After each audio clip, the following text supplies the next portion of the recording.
a nuvem que ficou branca, os outros desenhos, ou ela coloria parcialmente, né? Ou no caso, riscou só preto, e esse aí ela ficou bem à vontade para colorir. Trabalhou muito nesse colorido, então você vê que o contorno está certinho das cores. E ela tá assistindo a série desse bichinho aí, que é o Stitch. Tanto que, tipo assim, ela desenhou o Stitch em outro momento. Aqui, ó, tá vendo? E aí é muito legal, na hora que ele fala nesse desenho livre, volta a questão da amizade, volta a questão da brincadeira, que ela fala, tipo, eu vou desenhar aqui uma amiga para eles brincarem juntos. De novo, essa questão da brincadeira, de novo. Tipo, ela não desenhou só um Stitch, ela desenhou dois para os dois brincarem juntos. Entendeu?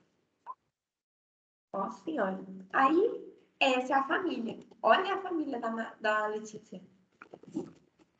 Essa aqui tá colorida, ela se retratou como essa colorida, aí você vê a franja no rosto, de novo nos olhos, ao lado a mãe dela, ao lado da mãe a avó, e esse menorzinho aí seria o pai, que está em cima do cachorro que chama Lobinho. Aqui, ó. Olha o lugar que ela colocou o pai. Né? O pai vai estar lá do outro lado, pequenininho. Pequeno. Em cima do cachorro. Sem braço.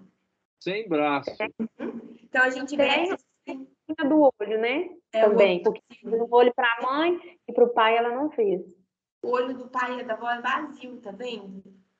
Tipo, é só uma bola. Ela só caprichou assim, realmente desenhou o olho da mãe, ó. Os outros dois têm olhos vazios e o pai tá muito pequeno, tá muito distante dela. Pode ser por causa dessa questão que o pai trabalha muito e ela sente falta do pai dela.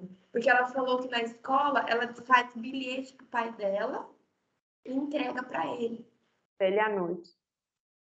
Não, mas o que é importante, gente, não é isso, né? É exatamente isso. É exatamente isso, né? Que ela é porque o pai trabalha muito, o pai está distante, né? Ela está colocando o pai nesse lugar, né? Bem afastado. Isso aí, Júlia. E o lobinho, aqui, ó, que eu ia falar do lobinho, tá vendo esse cachorrinho aqui? É o lobinho.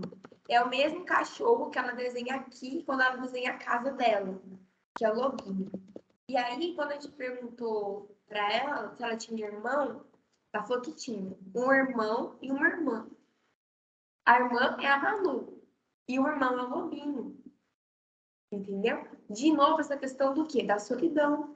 Que ela queria ter um irmão, ela não tem. Busca na Manu, acha mais ou menos. E busca no lobinho também.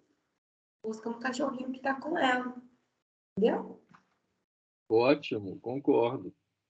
E aí, no desenho dela, professor, a gente achou interessante que ela só se coloriu, né? Desenhou bem grande, né? Nessa questão da fantasia. Talvez uma forma que ela queria ser vista, né? Talvez ela está atrás de mais visibilidade. Me lembra um pouco aquela personagem da família Addams, né? Que tem um vestido igual, né? Esse vestido roxo, né? Isso. A gente viu que tampar o olho também é um não contato, né? Com o mundo real. Então, como ela desenhou ela bem grande, se coloriu, a gente pode achar que é uma certa fantasia que ela tá criando dela mesma, assim, sabe? Nesse desenho. Nessa questão mais fantasiosa. Então, ela tampa o olho dela, esse não contato com o real, desenha ela bem grande e colore. E nessa fase, as meninas também têm muito essa coisa de franjinha também, não é? Tem franjinha, não tem franjinha, isso aí é comum também nessa. Não, e foi também que ela contou pra gente que a prima dela, Manuela, cortou franjinha. Ela mesma cortou, mas a Letícia não tem franjinha. Aí ela estava contando que a prima tá de franjinha, né, Ju? Uhum. Ou seja, essa questão da inveja da Manu parece e um estilo meio mangá pro desenho dela, né? Você vê esse olho grandão. Você vê que ela fez tipo orelhinha assim no cabelo dela. Fez esse cabelo, né, com orelhinha, né? Um estilo meio mangá. Então, essa é a conclusão da Letícia. Tem uma questão com amizade, solidão, autoestima, né? Interessante. Eu acho que vocês fizeram uma análise bem detalhada né, e conseguiram aí fazer um diagnóstico interessante no caso dela, né? Mas vocês acham que é uma neurose, uma psicose? Psicose mesmo, né? Só essa questão da solidão, da carência mesmo. Ela está um pouco frágil, né? Tem um pouco uma certa, isso que vocês falaram, uma baixa autoestima, que inclusive está repercutindo no processo de aprendizagem dela, né? Acho que poderia colocar no relatório um pouco, reforçar uma presença maior do pai. Tem uma demanda dela aí de querer conviver mais com o pai, né?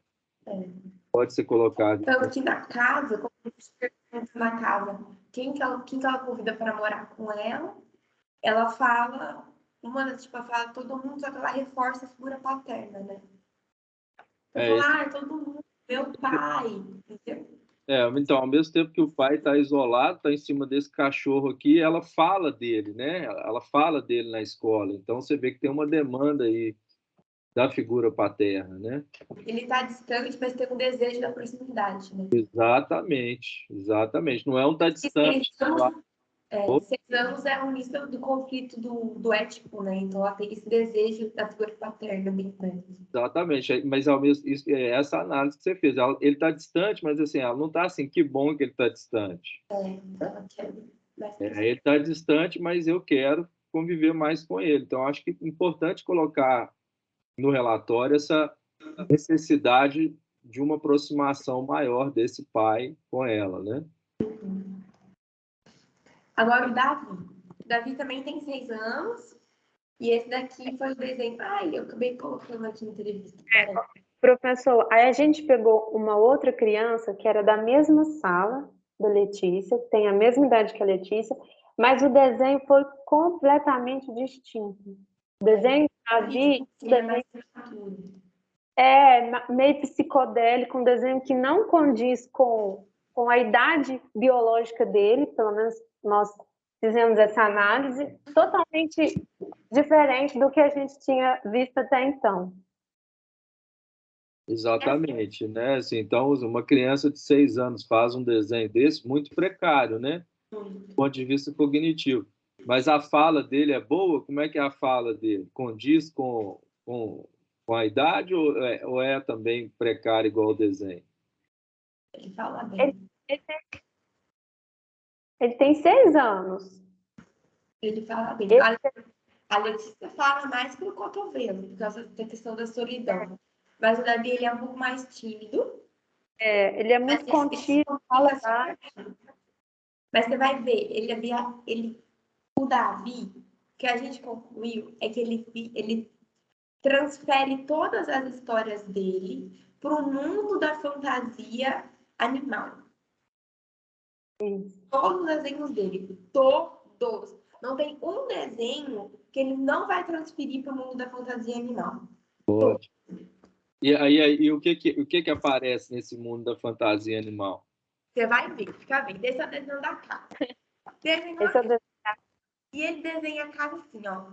Ele pegou o lápis e falou assim, vou desenhar uma casa. Assim, assim, assim, assim, assim, assim. Pronto. Agora eu vou desenhar uma girafa. Desenhou a girafa. Terminou, Davi? Terminei.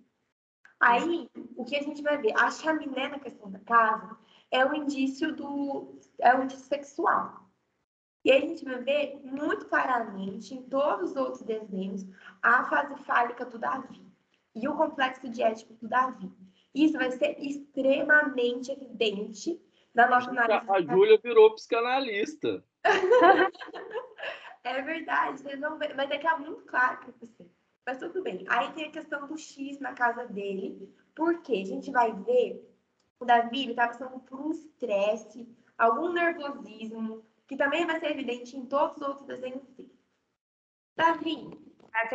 A gente achou também que ele também tem um conflito com a irmã, porque ela também não foi retratada no desenho. Ele fala que tem uma irmã, mas a irmã não é retratada. O desenho da família, o irmão não aparece. Davi, essa casa é grande? Não, essa casa é pequena, ela é de brinquedo. Quem mora nessa casa, Davi? Vou desenhar um celeiro. Essa casa tem... porque essa casa tem um esconderijo? Não. Essa casa tem um celeiro.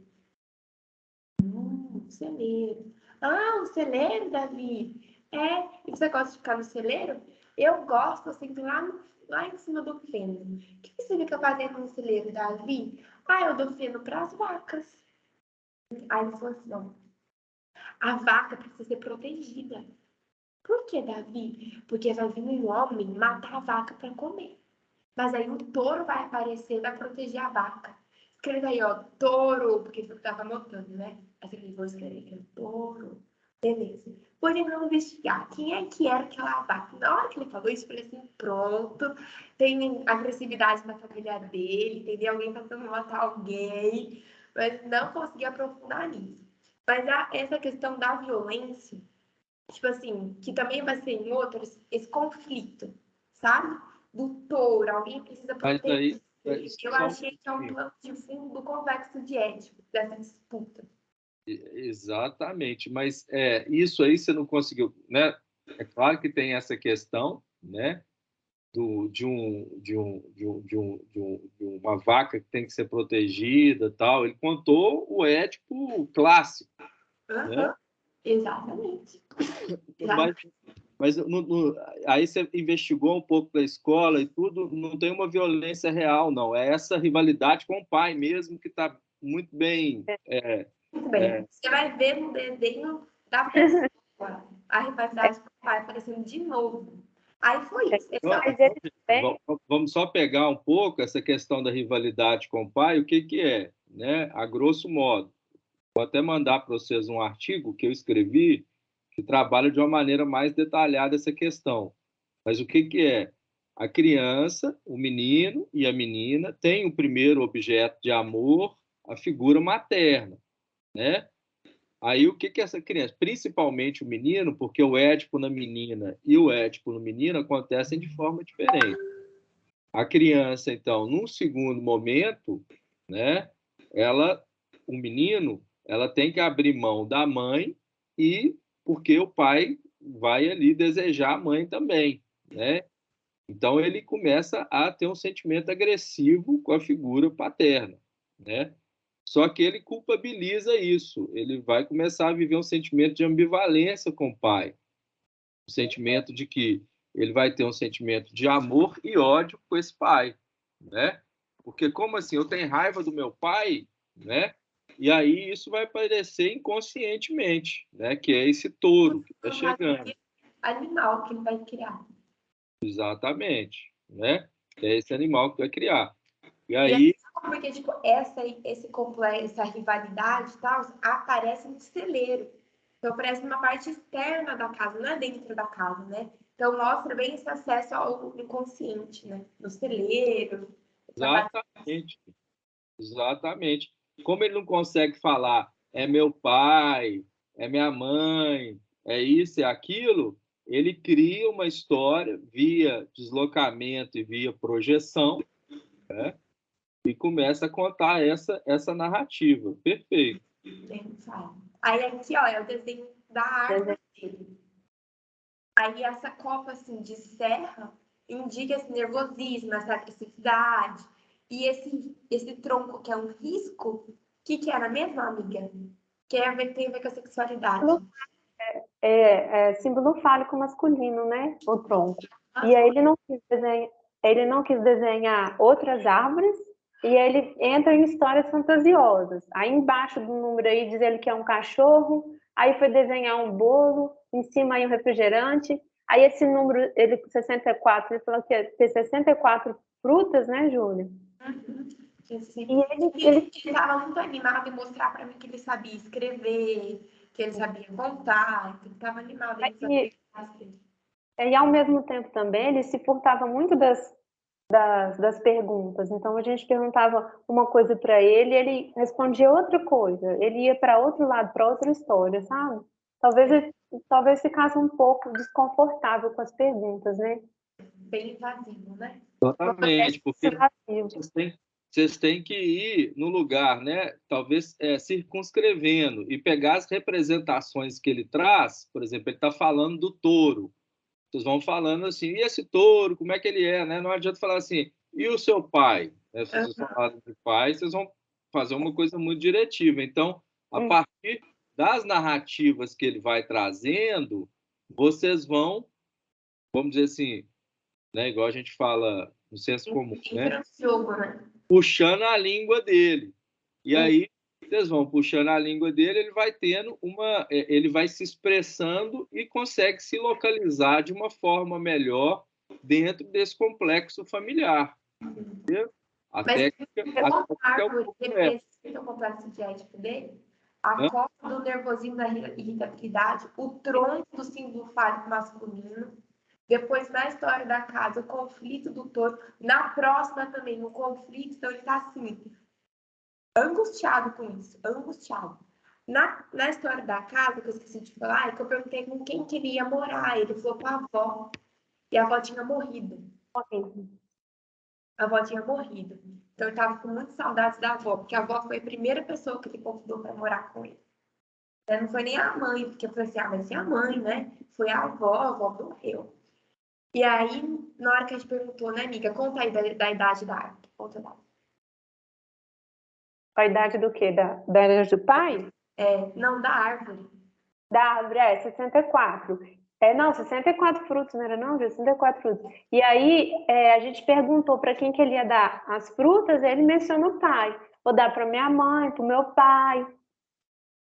Aí ele fala pai, né? Aí quando ele vai manifestar o amor, ele fala do pai, da mãe. Quando ele está com o outro lá, ele fala que é o touro. E essa árvore é imortal, viu, professor? Essa árvore é jovem, essa árvore nunca vai morrer. Mesmo se você cortar a árvore, ela não vai morrer. Que é esse processo do luto que ele está vivendo da avó dele. Então, ele não está, assim, aceitando a morte, assim, sabe? O que mais? Da árvore é só, né, amiga? Só, E aqui... Gente, eu gravei, né? Eu fui gravando. Gente, depois que eu fui reescutar o áudio, eu tava dando risada.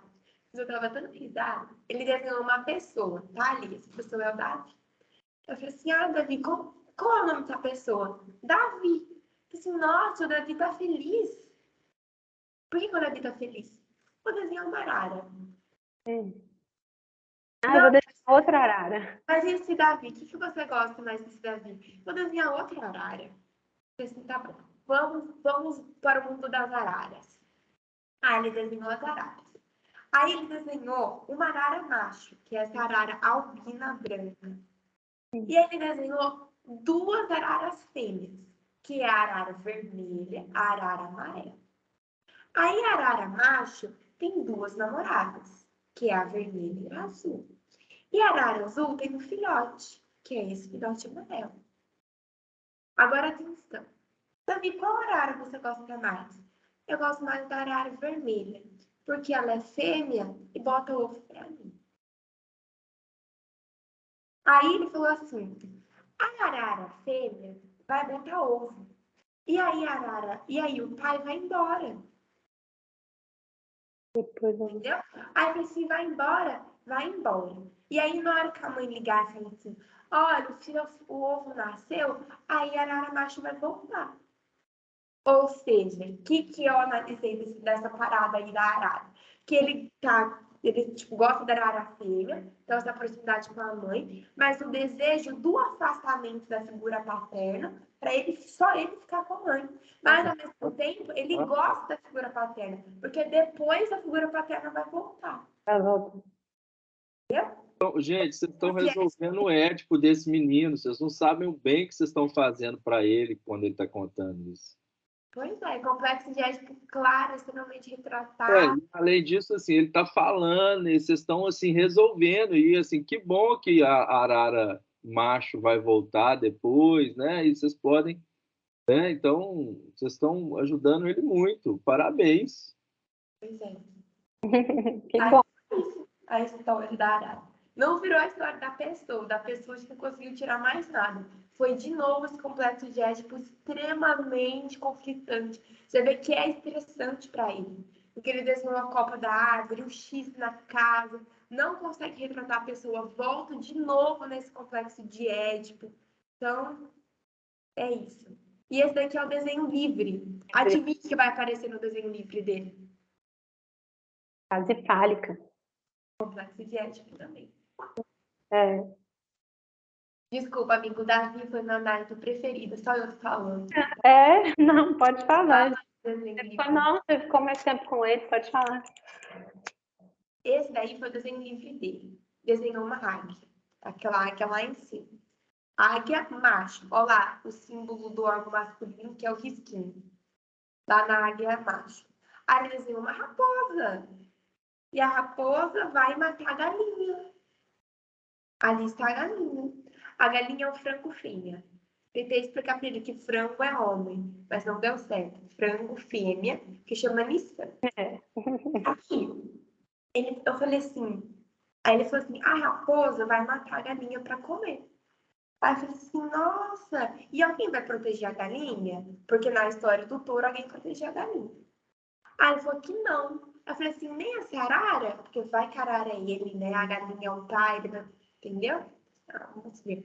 Aí ele falou que não, a arara também não ia proteger a galinha, a arara ia comer a galinha também. Ou seja, essa é disputa. A raposa vai comer a galinha, a arara e a águia também vão comer a galinha. Aí depois ele falou assim: nossa, coitado da galinha. Aí ele desenhou um círculo na galinha, falou que construiu uma casa de bedrock pra galinha. Aí se alguém quiser entrar na casa de bedrock, vai explodir, ninguém vai conseguir matar a galinha. E desenhou uns ovos lá pra galinha. Depois ele viajou, desenhou um rato com queijo, um camelo. Né, amiga? Faltou alguma coisa? Não. Mas tinha A gente, o desenho dele, assim, olhando a princípio, bem confuso, e ele usou uma cor só. Ele foi relutante em usar outras cores. E, nossa, na hora que a gente olhou, eu pensei, meu Deus. O que vocês acharam? Porque eu fiquei muito com a Letícia. Então, quando eu olhei para o desenho dele, eu falei, gente, esse menino tem alguma coisa, porque é um desenho muito distinto do que a Letícia fez, né? A Letícia estava mais concreta, o desenho dele é muito fantasioso, ele entra nas histórias bem fantasiosas, mas condizente, assim, com essa fase, né, que ele está de complexo de Édipo, esse conflito com o pai, e ele tem um conflito com a irmã também, que a gente não conseguiu verificar o que é, porque a gente perguntava, tipo assim, Davi, faz isso. Ele, vou desenhar não sei o quê.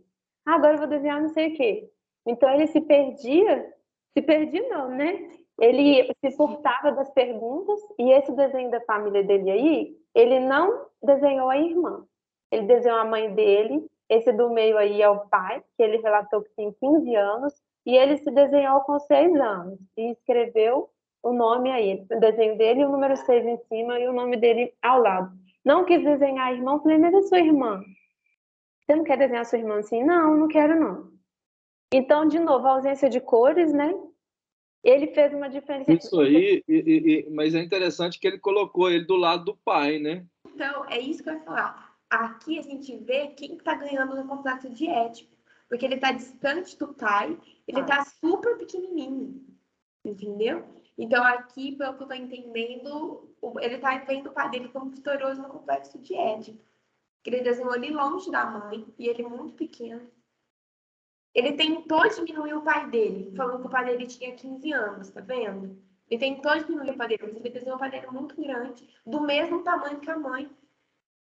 Ele fez tá assim, ele está vendo que a mãe é do pai e que, né, vamos dizer assim, o Édipo normal, entre aspas, né, que esse nome normal hoje está sendo muito questionável, mas o Édipo esperado seria esse. Então o pai fica com a mãe e ele pode desejar outras mulheres, né? E aí ele não pode desejar a mãe. Esse é que é o incesto também, né? Essa lógica do incesto é essa, né? Porque se ele desejar a mãe, ele vai estar cometendo um crime que é o incesto, né? Ele tem que recalcar esse desejo pela mãe, tá? E aí depois disso, ele pode desejar outras mulheres que são essas substitutas da mãe, né? Muito comum, por exemplo, vocês encontrarem alguns meninos que repetem a cena da mãe com a namorada, por exemplo, né? que quer fazer, que coloca a namorada no lugar da mãe, que tem que ser aquela provedora, que faz isso, que faz aquilo. Aí as meninas geralmente têm que falar: eu não sou sua mãe, eu sou diferente da sua mãe, que a cabecinha dos meninos funciona um pouco assim, né? Então, oi. Então, eu costumo dizer, todo mundo fala assim: o Freud é um doido. Não é que o Freud é um doido, não. São as pessoas que são freudianas, né? Assim, não é que a psicanálise é coisa antiga, coisa de gente maluca. Não, olha só, a psicanálise está aí na nossa frente, ó. Tá vendo? Basta você constatar. Eu costumo falar: não sou eu que sou psicanalista, meus pacientes é que são. Né? Nesse desenho, a diferenciação que ele fez da mãe e o pai foi pelo cabelo. O formato do corpo é igual ao cabelo. E também dá para, não sei se nessa imagem dá para notar, mas o corpo do pai ele fez com traço forte e o rosto, o traço está mais leve, sabe? Mais delicado assim do que comparando com o traço, o risco que ele fez do corpo. Bacana.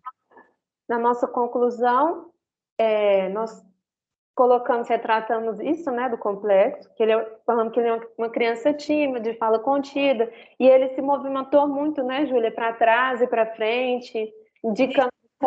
Isso, nessa ansiedade com o paciente. Você vê que em todos os desenhos desse complexo aparecem. Então, tá... E talvez, professor, o desenho dele esteja mais simples se comparado com o da Letícia, porque ele tá vivendo um momento assim, mais de estresse, né? Um momento mais complicado com esse complexo aí do que se a gente for pensar nos desenhos da Letícia, né? A Letícia tem alguma coisa ali que afeta a autoestima, a relação com esse pai está um pouco precária, né? Esperava-se, por exemplo, que ela... como que você vê o ético feminino? A diferença do ético feminino e masculino é que a menina ela ama primeiro a mulher que é do mesmo sexo, né? Então ela vai, por exemplo, ela vai se distanciar da mulher e a mulher que vai aparecer, a mãe é que vai aparecer como uma rival nessa história toda, né? Aí ela aparece como uma rival e isso ela vai se completar um pouco mais, ela vai se identificar com o pai, né, desejando o pai em detrimento da mãe.